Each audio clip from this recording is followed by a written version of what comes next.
Hello, Internet. Welcome to Game Theory, the only show that slaughters melons in the middle of the desert so that you can survive a zombie apocalypse. But before I get all O.J. Simpson up in here, let's take a minute to consider just how real the threat of an undead uprising actually is.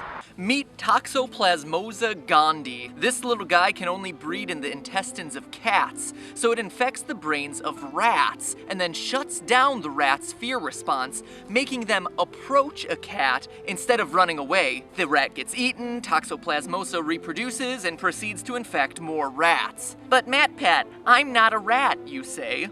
Well spotted, loyal theorist, but you're not safe yet. Early studies have shown that those humans infected with Toxoplasmosa tend to be more insecure and have minor brain damage resembling the effects of schizophrenia. And you know how in the Walking Dead series everyone is already infected? Well, hate to break it to you, but half of you watching have Toxoplasmosa swimming around inside you as we speak. So the hard truth is this: if you're looking for a zombie apocalypse, Toxoplasmosa gondii may be your culprit. In other words, the zombie threat is closer and more real than you or I can imagine, and I don't know about you, but I want to be prepared. And that means figuring out what weapon is going to protect me the best. Thing is, I don't own a gun. Only 47% of Americans do, and even if I did find one lying around on the street, I wouldn't be able to pick one up and suddenly become Andy Oakley. So the question is, what do I use? I'm left with what I got. Tools, cutlery, maybe a little oil and gasoline. So which of these things is gonna protect me the best from a toxoplasmosis outbreak? Let's find out. First, let's get two things straight. There's a lot of zombie lore out there, but to me, The Walking Dead's makes the most sense. Kill the brain, kill the zombie. So we're looking for a weapon that'll be able to penetrate the head from a safe distance. Second, we're using watermelons because they're a decent approximation of the human head.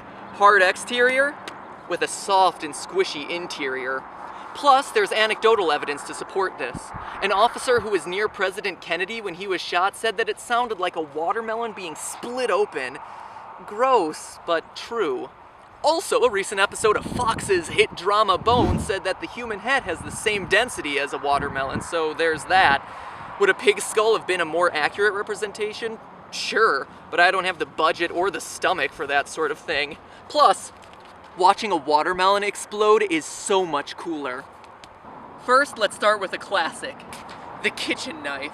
The trouble is, we're not getting deep penetration. That's what she said. As loyal theorists may remember from the Fallout Headshot episode, the base of the brain is where the motor function is housed, the cerebellum and the brainstem. For mindless shambling zombies with no high-level cognitive processes, that's the region we have to take out in order to stop them coming for us.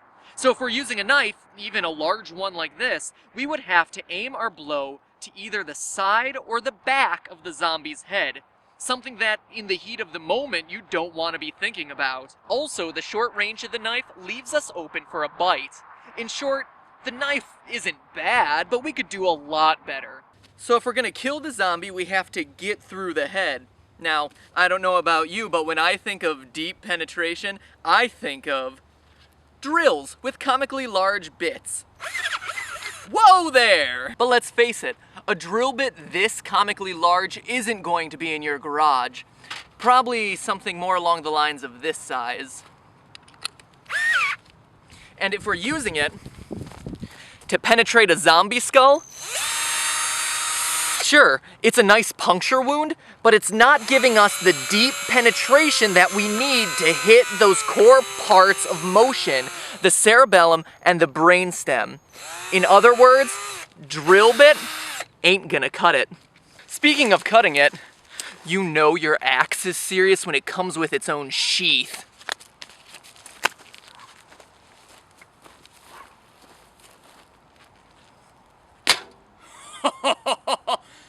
That worked. Look, it even looks like it has a little unhappy face right here. Little eye and a little mouth. Oh, he's so sad that he got an axe to his back. Dead, zombie! Dead! The extremely sharp blade of the axe, coupled with its weight and the leverage of the axe handle, allows for some tremendous cutting power, hacking through the melon like a hot knife through butter. And if you didn't want to aim for the skull, the long handle allows for a safe reaching distance, making the neck an easy target for dismemberment.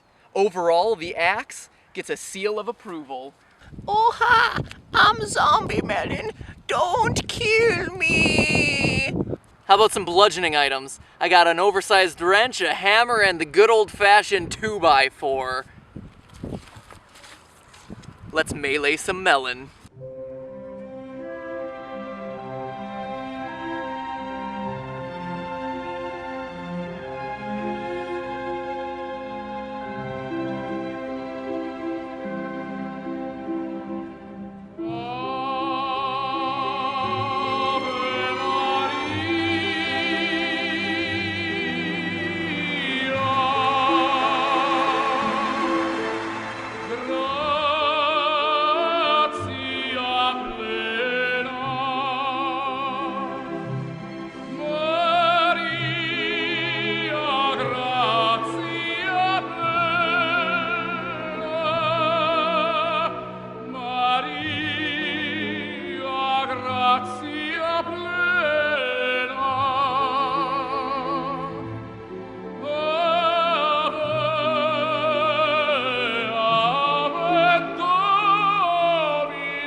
Hear ye, Judge Matthew presiding. Verdict on all three, not ideal. The wood had too much surface area striking the watermelon, meaning the force it was delivering was distributed out instead of focused into one precise point. All that science talk basically means this, not the most effective club. Meanwhile, the wrench and the hammer, well, they did all right. I wasn't guaranteed a one-hit kill. Plus, because they're so short, I have to get in close to the zombie, meaning I'm running the risk of getting bitten. Hammer tended to get caught. The wrench especially needed multiple hits to get through the skull. Overall, they're okay if you have them, but look for something better. But wait, in honor of Dead Rising, let's get creative up in here.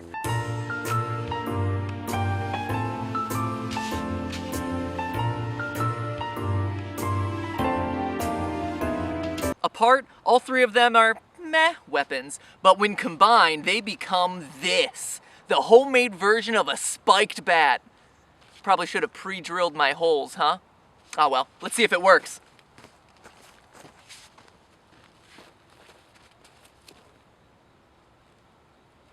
Oh yeah, baby, there you go. What was 3 mediocre weapons became 1 awesome weapon just with a little creativity, giving me a good penetrating power with a safe distance. Awesome, awesome weapon. The power of ingenuity, the human mind.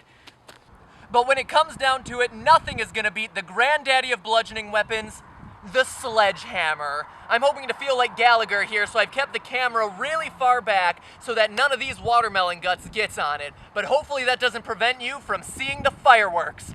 At least what I hope's gonna happen.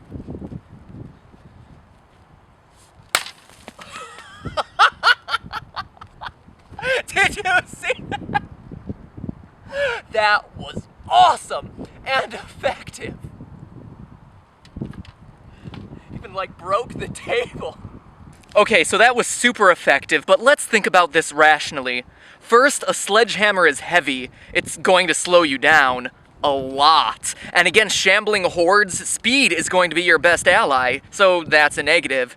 It's also going to tire you out. Sure, the first 1 or 2 swings are going to be fine, but if a brain-dead town is chasing after you, you're going to need stamina, and this weapon won't let that happen. But worst of all, look at that splatter. For as awesome as it is as a watermelon, if the zombie infection is transmitted through bodily fluids, you've just sealed your own fate. So the sledgehammer verdict? It's impressive as a weapon, but not necessarily your best choice. Finally, we come to the Molotov cocktail. But before we test this big guy out, let's think for a minute. If I throw this, what am I actually going to do? We're trying to kill the zombie's brain, but by throwing this, I'm just setting the zombie on fire. Seemingly a more problematic situation than when I first started. Also, if you think about it, they're not easy to use, you can't reuse them, and they're difficult to make. Molotov cocktail? More like Molotov cock fail. In the end, the moral of the story is this. While the end of the world might seem like your opportunity to go all badass and start shooting off guns and smashing things with sledgehammers and setting other things on fire, it's the people who stay practical and creative that are going to survive the longest. Remember, when fighting the brain dead, this is your best weapon. But hey, that's just a theory. A game theory. Take it away, Zombie Melon. Don't kill me, 'cause I'm already dead. Zombie melon, zombie melon. Ah, back of my head is ripped open. Ah, ah. Yeah, okay, shut up.